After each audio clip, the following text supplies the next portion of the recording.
The letter had been waiting for David in a neat white envelope, resting on the corner of his kitchen table like an intruder. He remembered staring at it for a long while before he even opened it, sipping lukewarm coffee, the steam already faded into the gray light of an overcast morning. He hadn't expected anything in the mail, not from anyone important, at least. When he finally tore the paper open and saw the official stamp, his stomach dropped. His grandfather had died 2 weeks ago. The man had lived almost his entire life in a decaying old house on the edge of a small town called Bellington, a place David hadn't visited since he was a child. The house had been whispered about by neighbors, feared by children, and avoided by strangers. Now, according to the folded documents in the envelope, it belonged to him. David leaned back in his chair, staring at the words, "Owner of property, David Clark." It didn't feel real. His memories of the place were hazy and fractured. Creaking stairs, the sharp smell of mothballs, the constant sense of being watched even when he was alone. His grandfather had been a quiet, stern man with eyes that seemed to bore through him, always locking the doors at sundown, always telling him not to wander upstairs. And now, somehow, that entire house was his responsibility. The drive out to Bellington was long and strangely isolating. The further he went from the city, the thinner the traffic became, until his car was the only one on the cracked 2-lane road. The trees pressed close, their skeletal branches reaching like arms, and the radio reception turned to static. By the time he reached the town limits, the sun was dipping low, bleeding orange and red across the horizon. The town itself was quiet, almost abandoned. A few small shops with peeling paint. A diner with its neon sign flickering. A gas station with a lone attendant leaning against the pump, staring as David drove past. Everything about Bellington felt like a place forgotten by time, and yet, there was a tension in the air, as if everyone still here was waiting for something. The house stood at the very edge of town, hidden behind a rusting iron gate that squealed when he pushed it open. Weeds had overtaken the path, and the garden was nothing more than brittle grass and thorns. The house itself loomed tall, its roof sagging, its windows dark and empty. A place that seemed to breathe in the cold evening air, as though it had been waiting for him.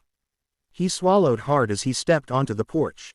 The wood groaned beneath his boots, and when he pulled the front door open, a wave of stale air rolled out, thick with dust and the faint sourness of mold. He clicked on his flashlight and stepped inside. The house hadn't changed much. The same wallpaper with its faded floral patterns, peeling in long strips. The same crooked pictures on the wall, showing stern family members he barely remembered. The same oppressive silence that filled every corner, pressing against his ears until his own breathing sounded too loud. He explored cautiously, testing each step on the old staircase, peering into rooms that looked as if they had been frozen in time.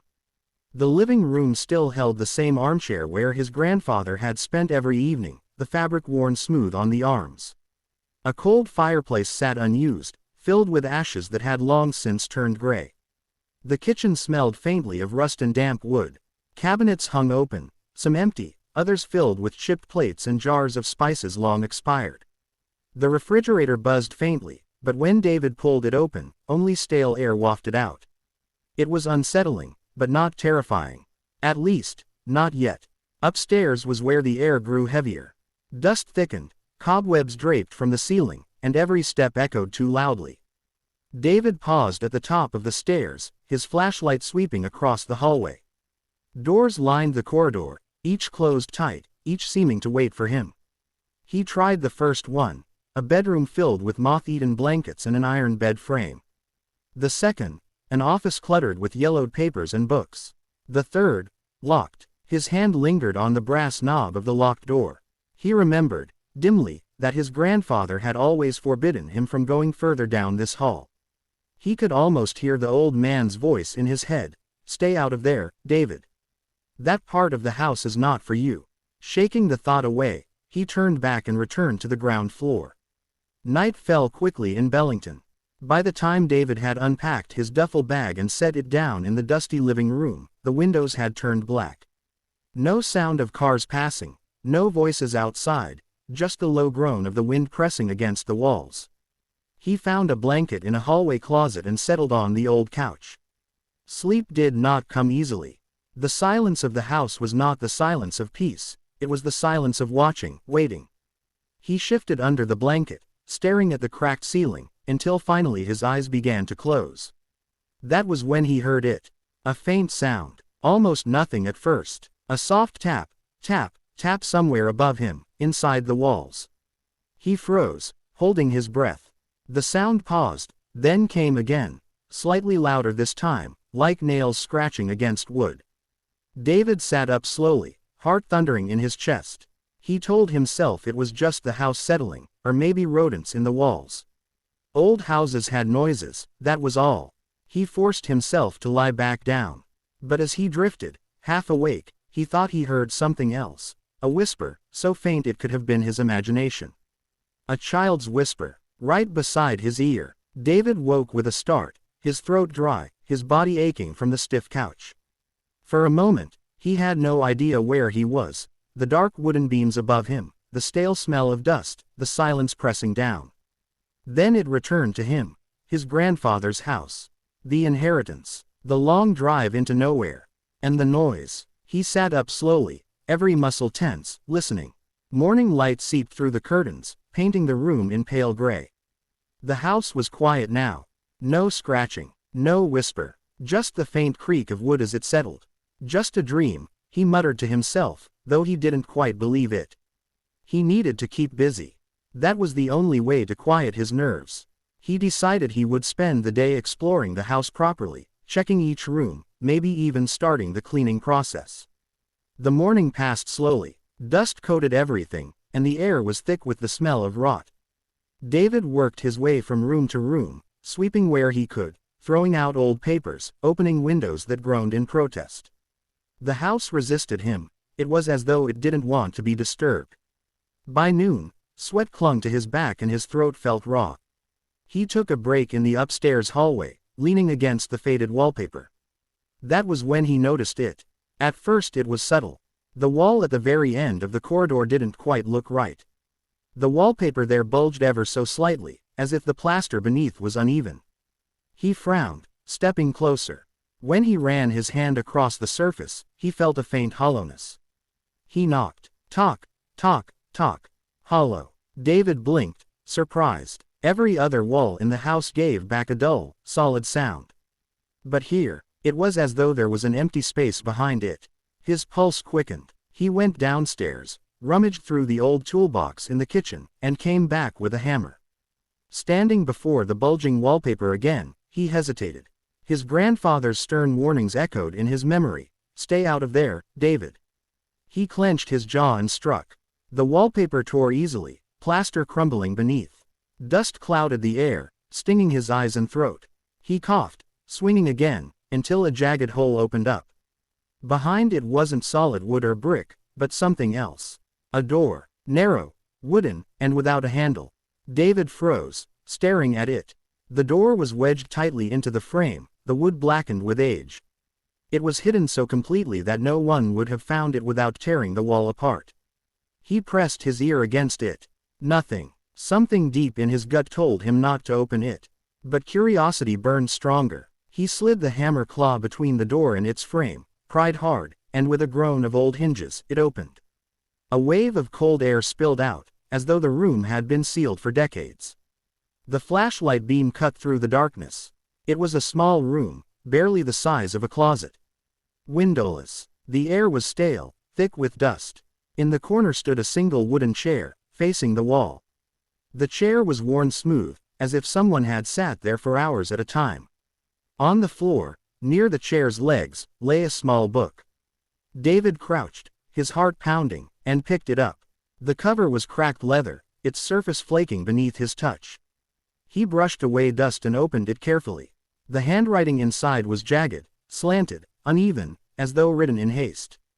The first entry read, "I hear them scratching again. They don't like when I leave the light off." David's chest tightened. He turned the page. "Something stands in the corner at night.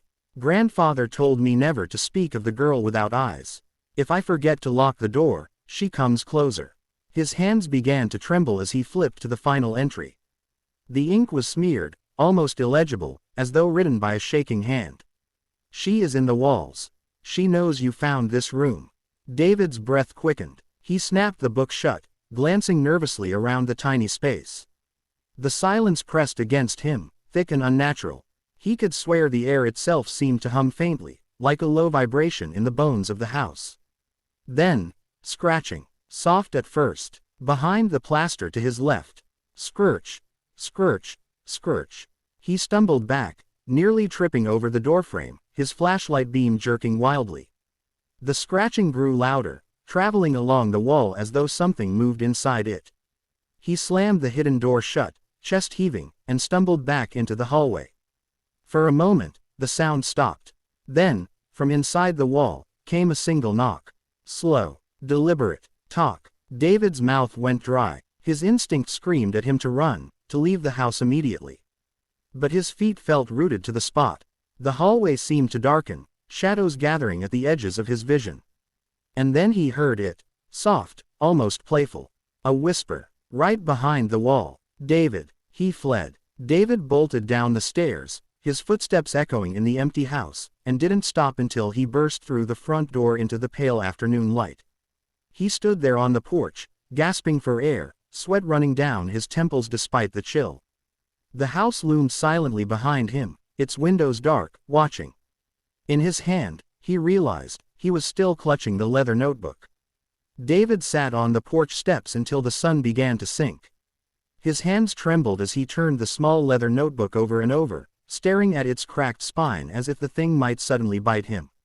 The words he had read echoed relentlessly in his mind. She is in the walls. She knows you found this room. Each syllable felt like a curse, binding him tighter to the house. He considered leaving right then, getting into his car, driving away from Bellington, and never coming back. But where would he go? The house was his responsibility now. It was his inheritance, and though terror gnawed at him, there was another feeling, too, a pull. Curiosity, an invisible thread that tied him to that hidden room. When the evening grew cold, he forced himself back inside. The house greeted him with silence. No scratching, no whispers. Just the faint groan of wooden beams as they cooled in the night.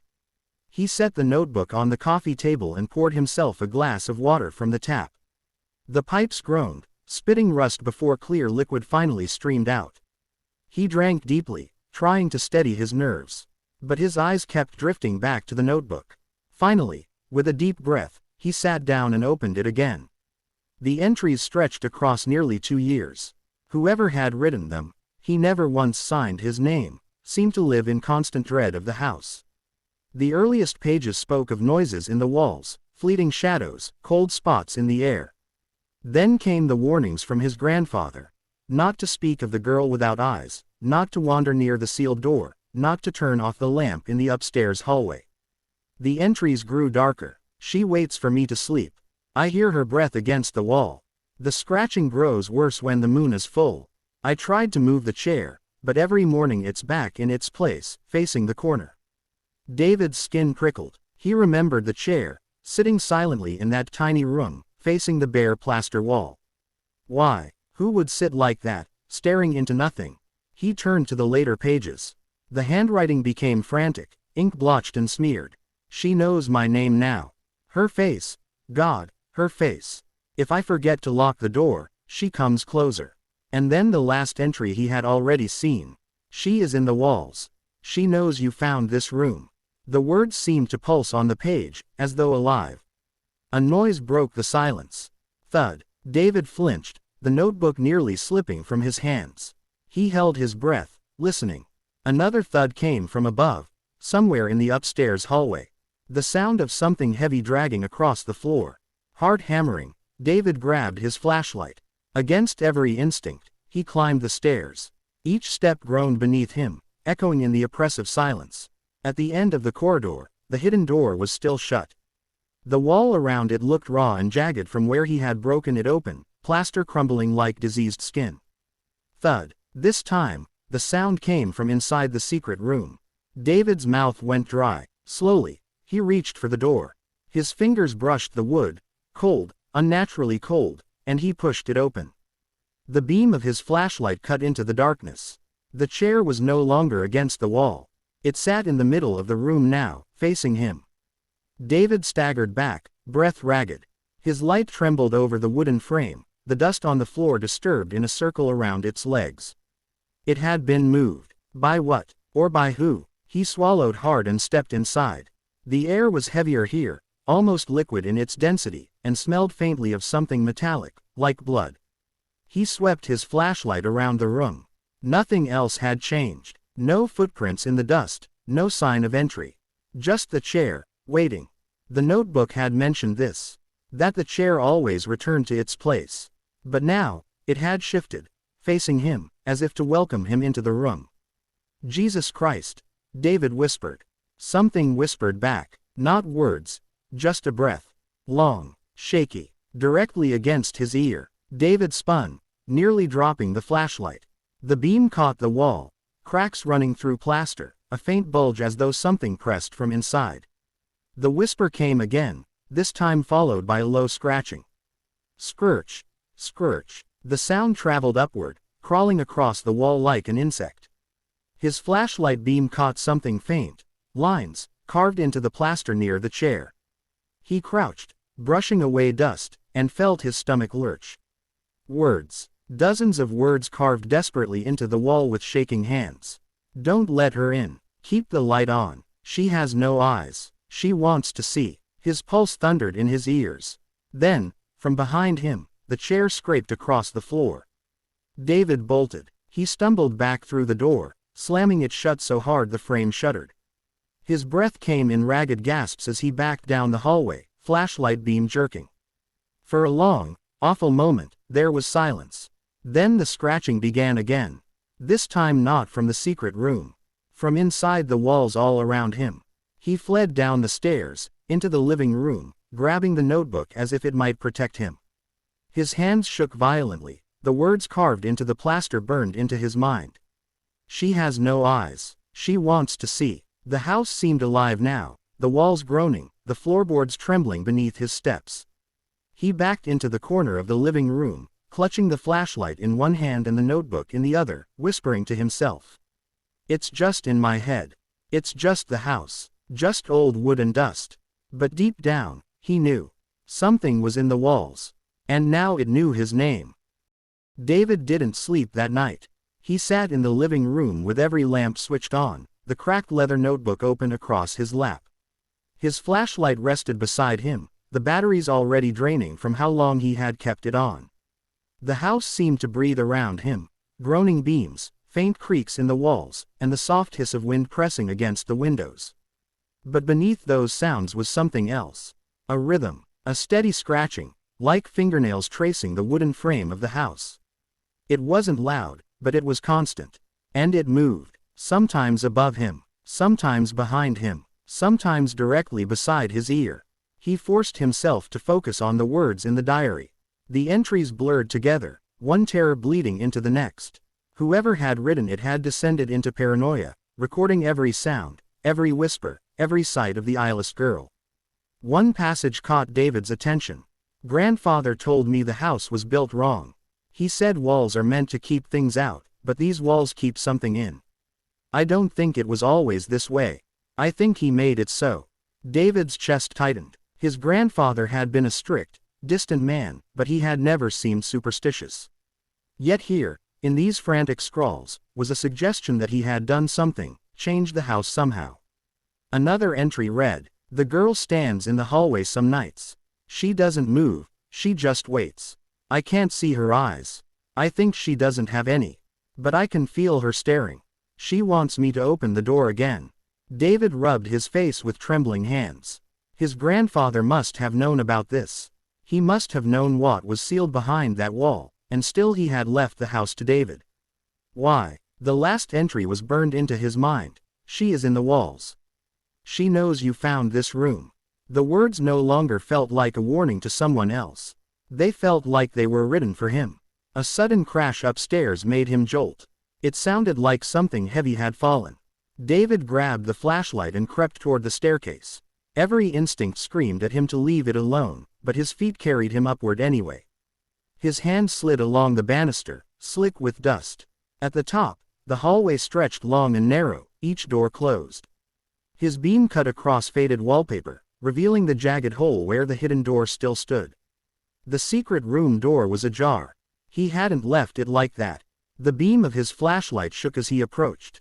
The chair inside was back against the wall now, facing the corner once again, as though it had never moved. But there was something new on the floor, something small and metallic, glinting faintly in the light. He crouched and picked it up. A brass key, old, heavy, with intricate teeth. It was warm to the touch, as though it had been resting in someone's hand only moments ago. On the wall above the chair, fresh words were carved into the plaster. "Welcome back, David." His flashlight sputtered, dimmed, then went out. The scratching erupted all around him at once. He bolted down the hall, nearly tumbling down the stairs. His hands fumbled for the light switch, but the bulbs only flickered weakly, buzzing before dying. The house plunged into darkness. And in the dark, something moved. A shuffle of bare feet across wooden floors. A whisper, drawn out and broken. "Vid." He clutched the notebook to his chest and stumbled into the kitchen.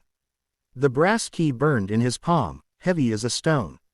He didn't know what door it belonged to, but the house did. He could feel it. The walls seemed to close in. Shadows shifted in the corners of his vision.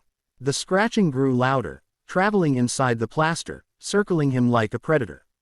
He slammed the notebook shut and shouted into the dark, his voice cracking. "What do you want from me?" The answer came as a whisper from every wall at once. "To see." The next morning, David woke with the brass key still clutched in his hand. His knuckles ached from gripping it all night.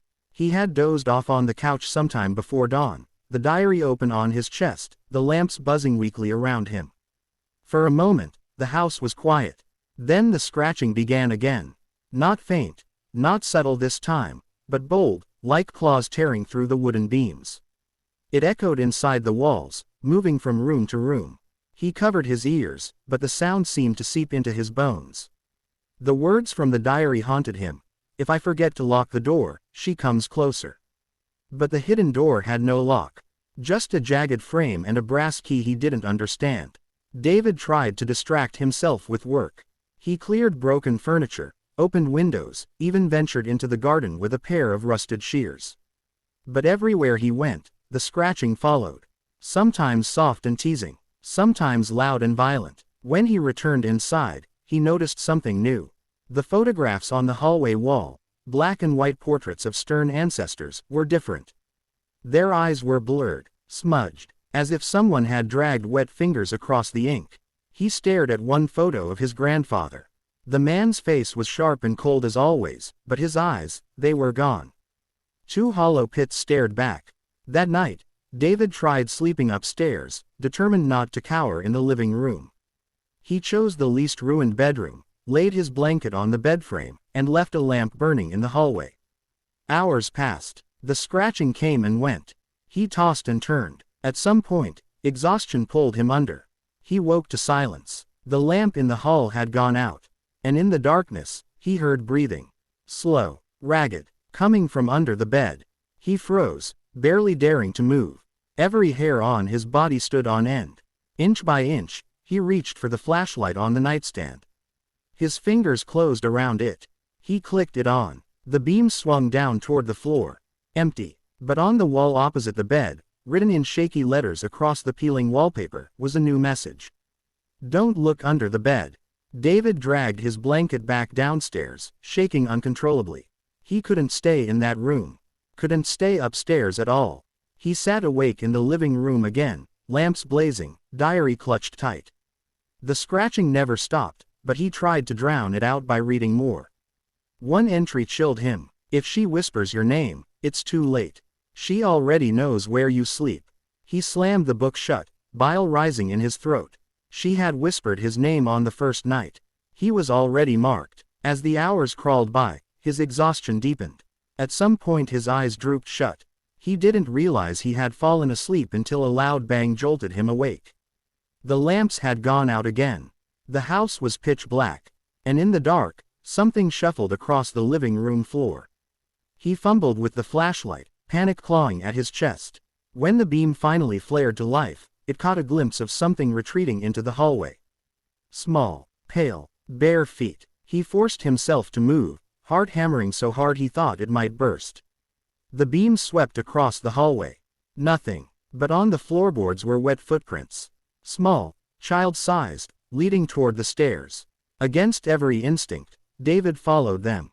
At the top of the stairs, the footprints ended at the hidden door. It was wide open. Inside, the chair waited.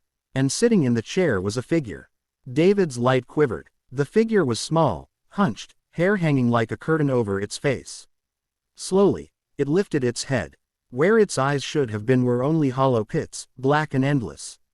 The beam flickered. The figure twitched, then vanished. The chair was empty again. But on the wall, new words had been carved, fresh and jagged. Why did you wake me? The next day, David left the house.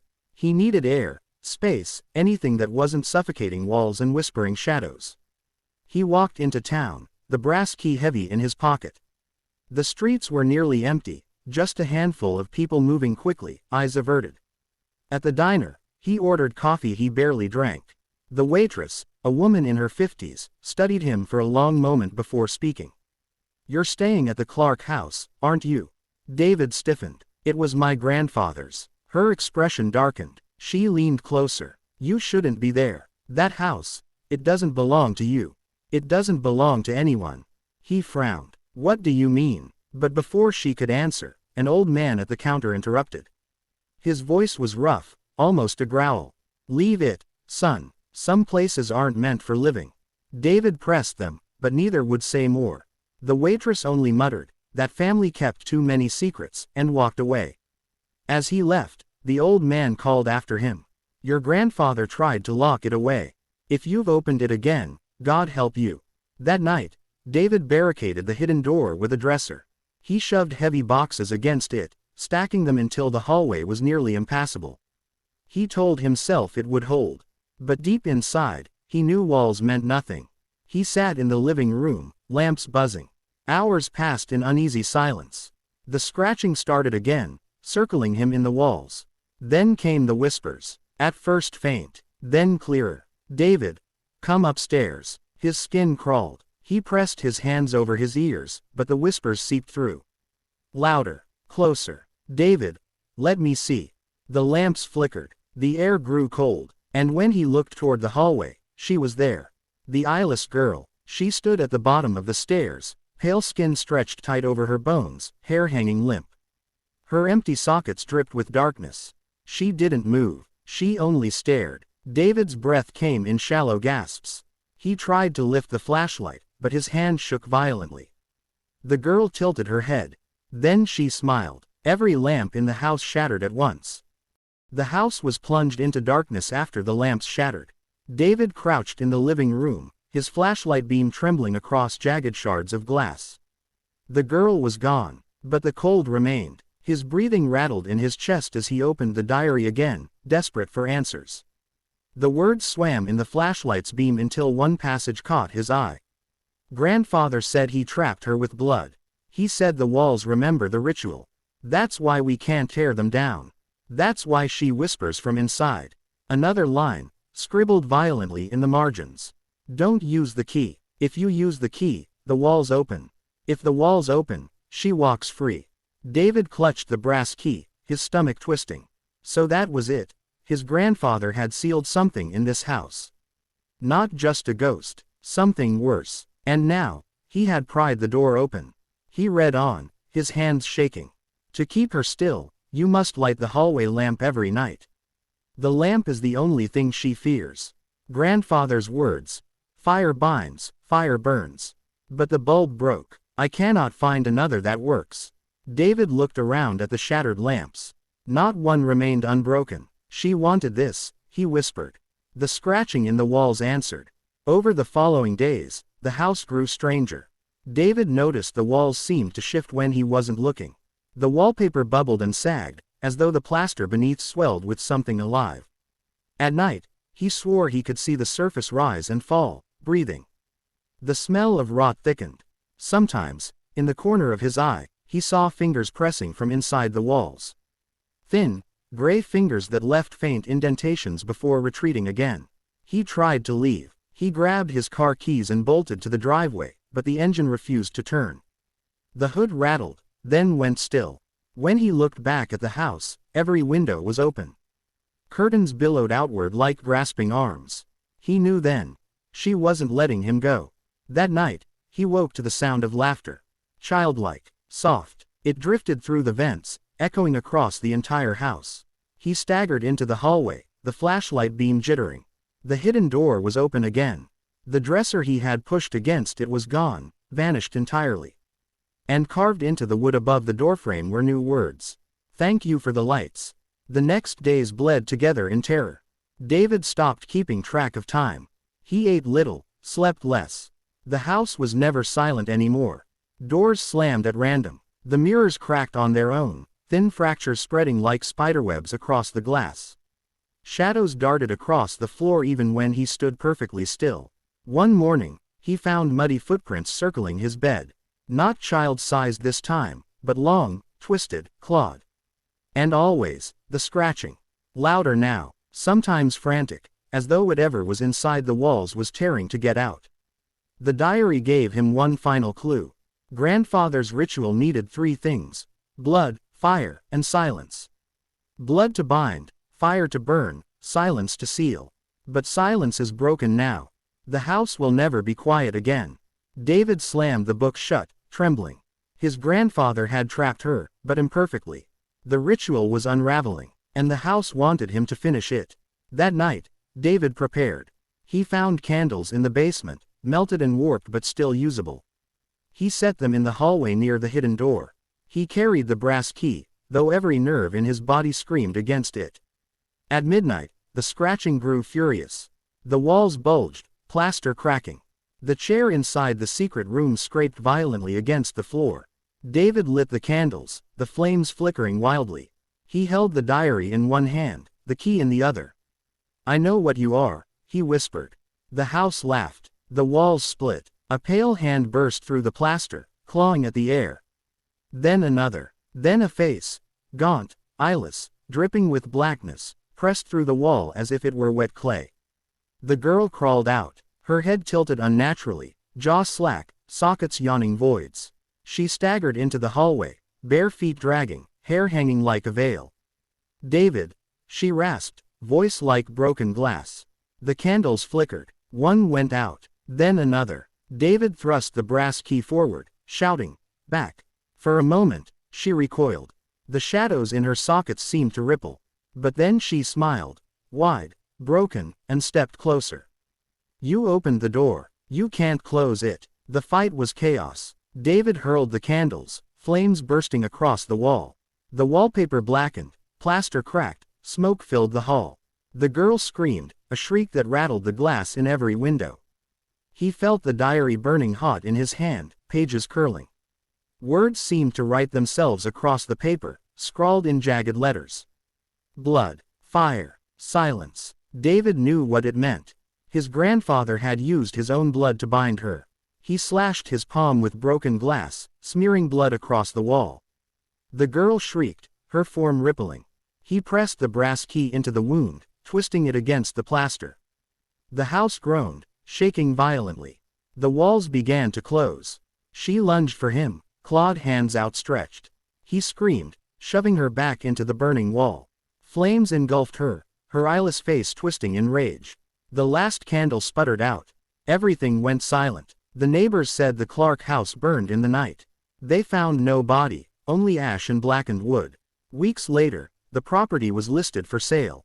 The town whispered that no one would ever buy it. Some said they still heard scratching when they passed the gate. But in the ruins, buried under charred beams, a single object remained untouched. A small leather notebook, its pages blank except for one fresh line. "She is in the walls. She knows you found this room."